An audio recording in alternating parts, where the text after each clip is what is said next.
You're listening to the smartest guys in marketing, the best show on the planet for client businesses to learn about traffic, funnels, sales, conversions, and marketing coolness. Chris and Taylor are the founders of Traffic and Funnels, a digital marketing consultancy helping you get paid clients from cold traffic daily. Now, here are your hosts, Chris and Taylor. You guys know I've been in my business for a little over a decade. In that period of time, we have a phenomenal success rate, which, when I put it out there, tends to work against us. If you're not familiar in this industry, there's an 8% short-term success rate, 0.02 if you add 3 years and expect people to keep weight off. We have an 86% success rate across 5 years. When I put that out there, nobody believes it. Now, nobody believes you either, because you have a room full of people who are doing awesome here and phenomenal job.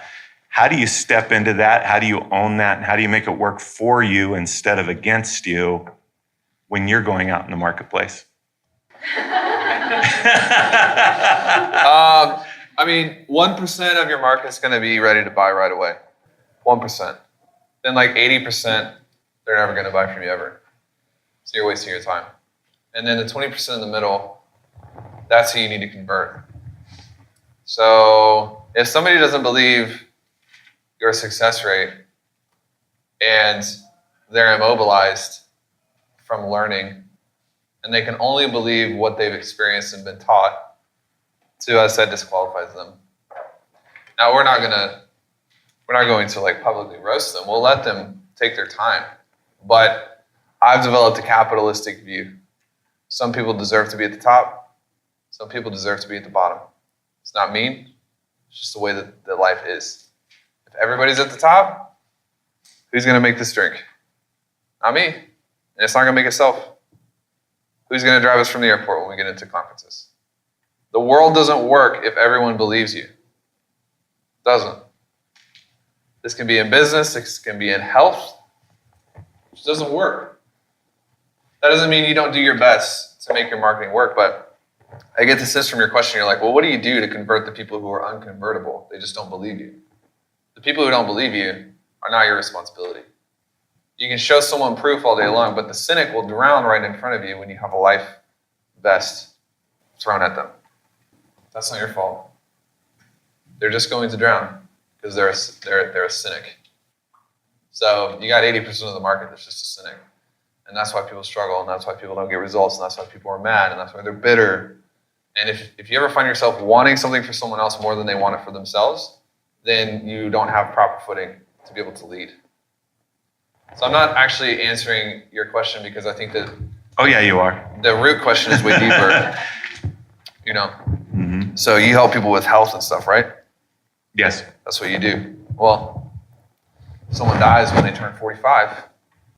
The world has a code. It has a code. There are laws and rules, and you can't help everybody, man. If someone sees a case study, they don't believe you, and things don't work out for them. This sounds like I'm being so mean, so harsh, but there's nothing that I can do to go convince someone who is already convinced that nothing works. So you shouldn't even spend your time there. So just own what you do in your space and where you are, and the right people will come to it. 100%. Mm-hmm. And you do the best you can do without being a savior. Because you're not a savior. You'll never be a savior. Your name isn't Jesus or Buddha or whatever. You got to be a leader. Leader is not a savior. So as a follow-up to that, though, how do you tell the difference between somebody who's in the 80% that will never convert and just isn't worth it versus somebody who needs to be pushed outside their comfort zone?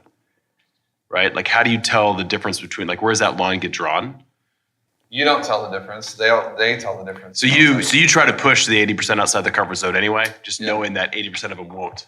Yeah, but I don't get mad about it anymore or bothered by it or lose sleep over it. If they just don't do it. I don't ask questions like, well, how can I get this person who's dumber than a box of rocks to get smart all of a sudden? You can't.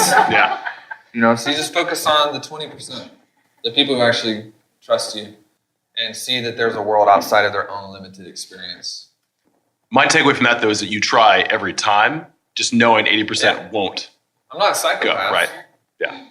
I'm not like, oh, something tells me that you deserve to die when you're 45. You can't do that. You should try your best on everything. But there's no solution to a cynic. There is none. And I think we probably need to make a distinction too of the people who, like, right out of the gate, they're just like, no, you're a liar, this is a scam, versus the people who they really want to change, but they've been through so many other things and they failed so many other times. And how do I know that this is the right thing? Like dude says that 85% of the people get results, but I've been through 10 other things that haven't worked, right? So, but they actually, like, they're willing to have a conversation, engage. Maybe you haven't done the job of explaining the process and giving them clarity on how to get from where they are on Hell Island in the process to get to Heaven Island. Losing weight, being healthy, whatever it might be, right? So it's not just like stiff arm to everybody. But if you read our ads, there's some people that's like, oh my God, this is such BS. Somebody emailed us just a minute ago, said we must be a scam because they got off a phone call with one of our guys and he didn't make an offer, right? Because this guy has so much ego and pride. It's like, oh, you guys are a scam. This must be fraud. Yeah, you guys are a scam because you didn't try to sell me. So, but again, going back to like appreciating their journey and understanding and you having that authority to walk the right people through that process. And you doing everything in your marketing that communicates that, right? And you'll skim people off the top, they'll be ready to go. And there's been a lot of times where we've gotten on the phone with people who are just terrified out of their minds because they failed so many times. And either they don't believe that you can help them, or what's actually probably most of the case, they don't believe that they can do it, right? You have to have empathy for that and have the distinction of what's what. Are they just a person who's like, oh my God, yeah, this is not real, or I failed 10, 15, 20 times.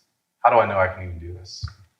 Let me add something to the question then, because you're hitting on the thing I worry about. I know there's people you're never going to touch, but when I do market research on old clients, and I've told you guys most of my clients for a decade came from word of mouth and referral. When I do market research as people are exiting the company and I'm like, hey, had you not had, Joe or Sarah or Jimmy Ann who did this program, if you'd been cold, what would have made you buy it? What would have kept you from buying it? Almost the universal answer from people who have been here, done this, has been, I didn't believe it the first 2 or 3 times I saw it. I didn't believe it until I saw it enough times that it became just inescapable. I couldn't argue with it anymore. So that's the people we're dealing with, is the ones that you're describing, or the ones I'm interested in, are the people who have been down that road so many times, and everybody has, and it leads to a dead end every single time. And the skepticism that comes along with that. That's the main thing. It's the person who gets in a car wreck and decides to walk everywhere for the rest of his life. Have you told that story in a marketing video? You got to provide analogies. One time I got food poisoning, so I decided to never eat again. And then I died. So the analogies need to come in hot and heavy right now. Because you need to actually show someone how your framework and model for making decisions is fundamentally flawed. It is. Playing God delayed, so you're never going to fly again. It's what convinces a person that if they try 3 times and it doesn't work, then the whole industry must be a scam. So you got to overturn some of those beliefs and attack that in your marketing, so that people are like people see videos from us, and then they talk about it on the sales calls, and they're just like, I just didn't know that I was thinking this way. So you can turn those people around. But you have to give them the framework to self-diagnose and be like, oh yeah, I'm thinking this way, and this is not serving me. You know what I mean? Mm-hmm. And then to add on top of that, a person has a list of objections, mile high, 100 of them, 20 of them, whatever. When you knock out every single objections, the right ones buy and the wrong ones don't. So you're protected. If 100% of the market worked with you, your reputation would be ruined, because 80% of them want to do their work anyways. So your only goal is to systematically and ruthlessly reduce the objections that your market has. Once you get to the bottom of the list, the right ones jump in, the wrong ones do not. So the question is not, how do I convert more people? Wrong question. The right question is, how do I make sure that the objections that they have, I can overturn those in the way I communicate and help them self-diagnose? And the right ones are going to hop in, the wrong ones are not. It takes all the pressure off of you. Love it. Thank you. I have a two-part question that I hope will be very succinct. What do you think is an acceptable percentage of clients that aren't getting it? And for the clients that aren't, how much should we chase them? The first one, 0. Well, let's qualify you for a second. Do you want to be Bezos, or do you want to be the knockoff competitor? I'm the best. Okay, so you want to be Bezos. So the percentage of people who get results should be 100. And if it dips to 99, you should flip the hell out. So then into the second question, how much, and maybe chasing them's the wrong question. Maybe the question isn't how much do we chase them, but what are the levers that you see that we can use to take the client that's gone off the reservation and bring them back? Yeah, well, I mean, you have to have processes and systems in place. I think the thing though, like you have to be careful and understand where you are in your business. Your mentality should be 100% of my clients get results based on the processes, and the system, and the offer that I've set up. Then also understanding you can lead a horse to water, right? So you have to be careful, and you have to have a balance of chasing people versus you having the right things in place that has provided everything that they need. And then you continue to ask yourself the question, why are not 100% of these people getting results if they aren't? And that's going to help you to refine the process and help you to keep digging and asking yourself, making sure, is it me? Is it my process? Is it my system? Or are they just apathetic?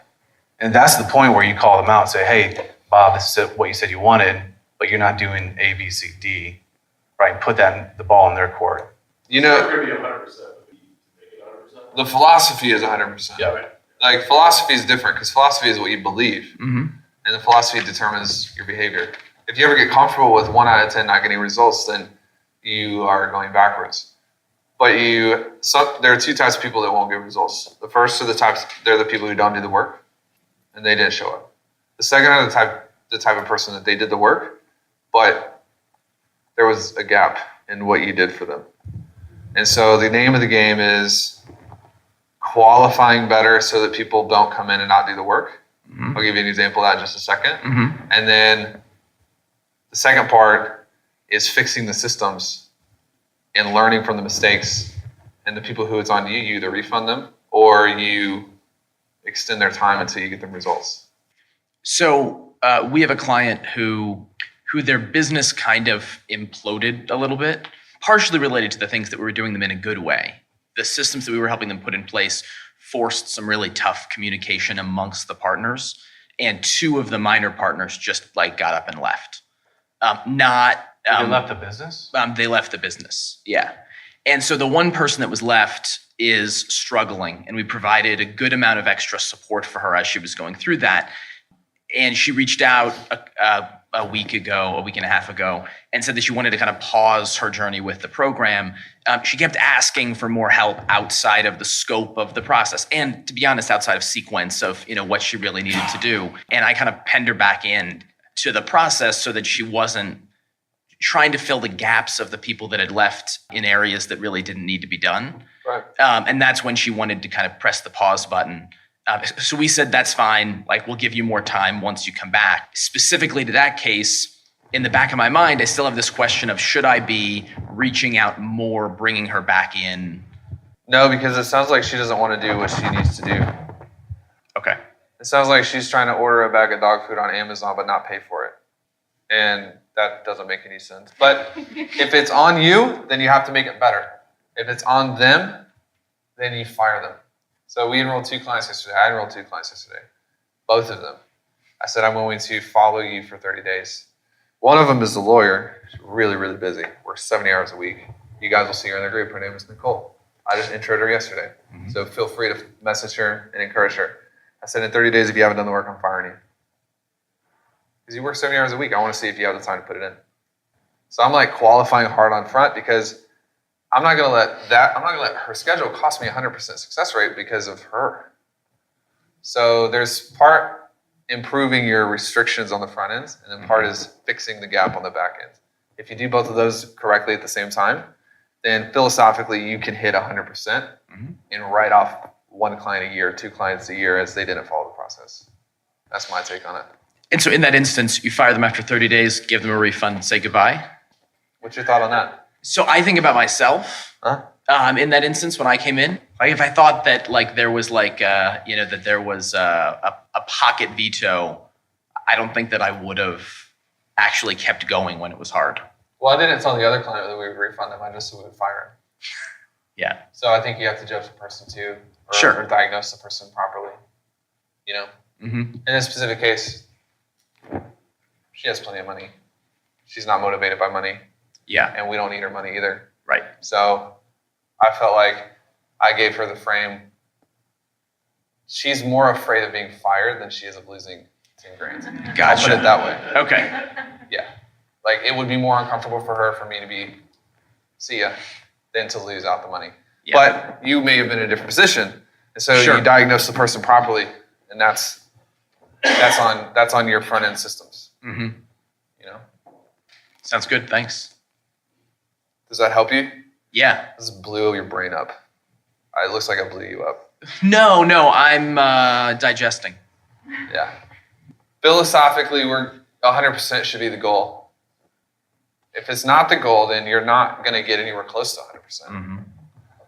If it is the goal, then you may hit 90. But for the first year, maybe 15 months, we carried 100% success rate. And we fired people who didn't do their job. So we kept our numbers up. Yeah. If it's a commitment, it's a commitment. You hit it. Yeah. You know? And it will cost you to be the best. It will cost you money to be the best. It will cost you time to be the best. It's not like, oh, we say 100% because it's marketing. No, it costs us money to be at 100%. But it's a worthy cost. It's a worthy goal. It's worth spending money on. Well, and that money comes back around in the end. Oh, I mean, yeah. Absolutely. that's not that's only the short term. Correct. Yeah, the thing about that and playing at that level of 100% is what's required of you and how you operate. If you play at the level of 100%, you're going to put in all the effort to be the best. If you're like, oh, 50% is okay, Yeah. you're going to fall short. You're not going to do the best things for the client. Yeah. You're not going to stay up or get up that extra 2 hours.